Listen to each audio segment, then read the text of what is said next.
your analysis. I'm really interested to hear what you think about the Hunter and that broader region. The Prime Minister, in this pre-election campaign, it looks like we've got a long 7 months ahead, Richo, but he's gone straight to Hunter, held by the Fitzgibbon family for decades now.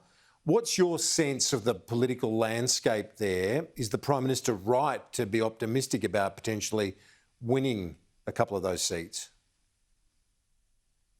Oh, I think it's a little overdone. They won't win Hunter when the crunch comes. There'll be a swing against Labor, but Labor's got some room and they'll hold the seat. But what Morrison can do is run around and look like he's doing something so that it looks like he might be able to take something from Labor. So I think the problem for Morrison is he is likely to lose seats, but he can't see where he's going to win them. And he's got to talk up winning some seats, because if he doesn't win any, he loses the election. Yeah, well, it is pretty clear where the weak spots are, isn't it?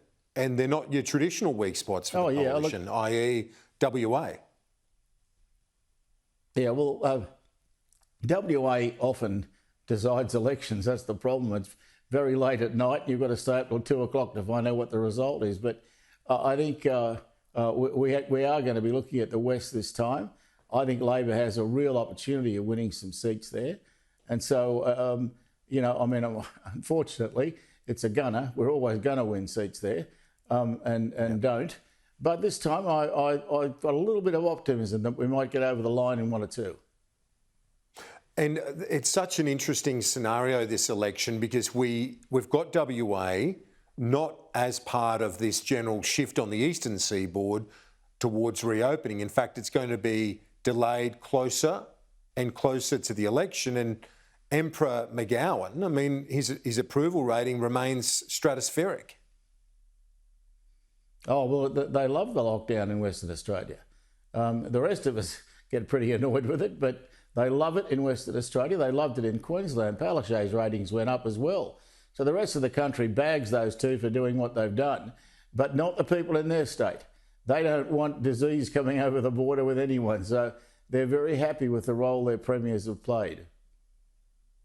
It looks like New South Wales is shaping up as a key battleground as well, Richo, particularly if Labor does pick up 1 or 2 in Queensland, as well as what you've mentioned already in WA.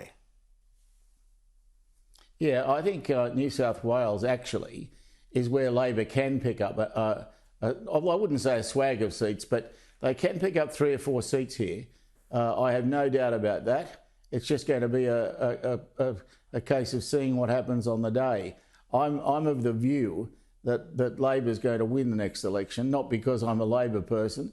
I made my reputation by getting it right, not by just supporting the mob that I'm obviously with.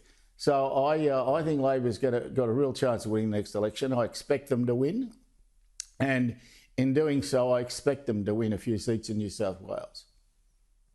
Yeah, I know you do call it as you see it. And so while we're on that front,